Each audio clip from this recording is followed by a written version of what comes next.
Assalamualaikum warahmatullahi wabarakatuh. Kami dari kelompok 3 akan menjelaskan tentang IPA sebagai dasar dari teknologi.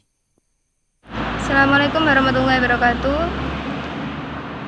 Saya Iin Amanatus Waliha, NPM 202003919. Di sini saya akan menjelaskan tentang IPTEK, perkembangan ilmu pengetahuan dan teknologi.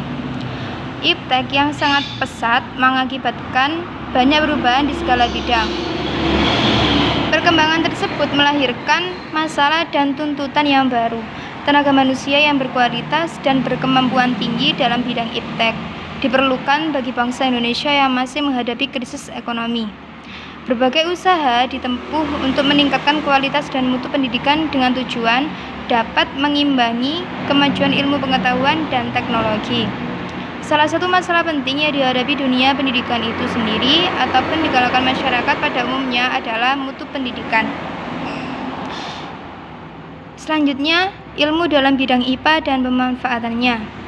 Ada 3 poin. Yang pertama, IPA dasar. Yang kedua, IPA terapan. Yang ketiga, teknologi. Ilmuwan IPA dasar mencoba untuk memahami bagaimana alam bekerja, sedangkan ilmuwan IPA terapan mencoba mencari cara untuk mengendalikan cara alam bekerja. Ahli teknologi memanfaatkan penemuan IPA dasar dan IPA terapan untuk membuat alat guna mengendalikan cara alam bekerja. IPA dasar. Konsep-konsep IPA dasar terbentuk dari keingintahuan mengenai sesuatu yang belum diketahui orang. Keingintahuan itu menuntun ke arah mencari prinsip atau teori yang dapat diperoleh dari hasil pengkajian, yaitu melalui percobaan. Pengkajian ini merupakan pengkajian yang tidak bermaksud untuk mencari kondisi atau proses optimal yang diharapkan, melainkan hanya untuk memenuhi penjelasan dari objek, yakni benda dan energi, dan peristiwa alam. Konsep-konsep IPA dasar merupakan konsep-konsep IPA mengenai kondisi, interaksi, dan peristiwa dari kondisi yang normal atau biologi atau ideal, yakni fisika. Dalam konsep-konsep IPA dasar seringkali ada variabel atau parameter yang dalam kenyataannya berpengaruh tidak dimasukkan ke dalam konsep-konsepnya. Yang selanjutnya, IPA terapan. IPA terapan adalah penerapan ilmu IPA untuk mengatasi permasalahan praktis yang bermakna luas dan bersifat dinamis. Oleh karena itu, materi pembelajaran dalam mata kuliah IPA terapan juga ikut bersifat dinamis, berubah, berkembang sesuai dengan arah dan ragamnya, permasalahan dan terkait dengan kemajuan teknologi. Assalamualaikum warahmatullahi wabarakatuh. Berikutnya di sini saya Muhammad Isnandianto dengan nomor NPM 20203822. Di sini saya akan menerangkan tentang teknologi. Teknologi adalah keseluruhan sarana untuk menyediakan barang-barang yang diperlukan bagi kelangsungan dan kenyamanan hidup manusia. Penggunaan teknologi oleh manusia diawali dengan pengubahan sumber daya alam menjadi alat-alat sederhana. Yang berikutnya, hubungan antara manusia, IPA, dan teknologi. Manusia merupakan makhluk ciptaan Allah Subhanahu wa Ta'ala yang paling sempurna dibandingkan makhluk ciptaan Allah yang lainnya. Dikatakan paling sempurna karena manusia dibekali akal sekaligus nafsu. Meskipun manusia mempunyai nafsu, tetapi yang paling berperan adalah aksi. Di sini dapat disimpulkan bahwa manusia adalah makhluk yang paling sempurna ciptaan Tuhan dan memiliki akal. Assalamualaikum warahmatullahi wabarakatuh. Saya perwakilan dari kelompok 3 Muhammad Andi Selamat, NPM 202003824. Saya akan bacakan untuk keterangan yang pertama, yaitu sains atau IPA.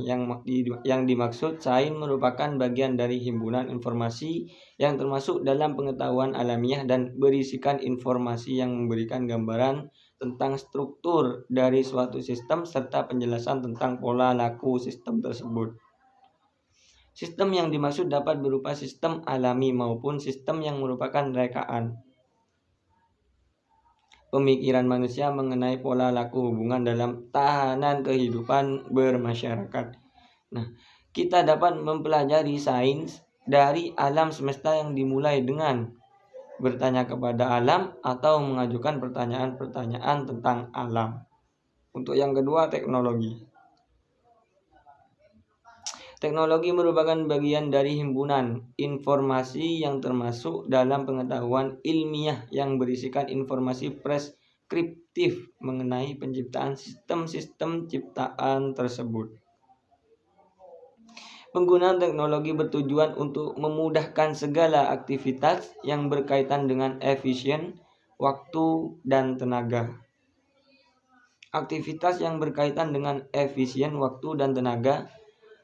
Penciptaan teknologi ini didorong oleh ciri otomatisme dari fenomena teknik kehidupan masa kini yang menginginkan segala sesuatu menjadi lebih cepat dan mudah.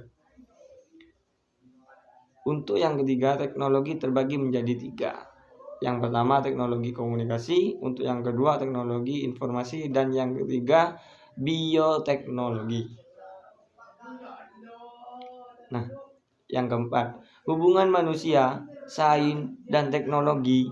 Hubungan manusia dengan sains dan teknologi merupakan hal yang biasa, karena manusia tidak akan lelah keinginannya. Serta sains merupakan sumber ilmu yang tidak ada habisnya, dan teknologi merupakan ciptaan atau karya dari manusia tersebut. Terima kasih. Untuk keterangan yang selanjutnya saya kasihkan ke teman kelompok kami. Terima kasih. Manfaat iptek untuk kehidupan. 1. Dapat membantu manusia dalam meningkatkan dan memanfaatkan sumber energi baru yang berguna untuk kelangsungan hidup manusia. 2. Banyaknya industri baru dan perusahaan baru yang dapat memberikan lapangan pekerjaan sehingga bisa mengurangi pengangguran. 3. Dapat membawa kita manusia ke zaman yang lebih maju dan modern. Sekian, terima kasih. Presentasi dari kami. Wassalamualaikum warahmatullahi wabarakatuh.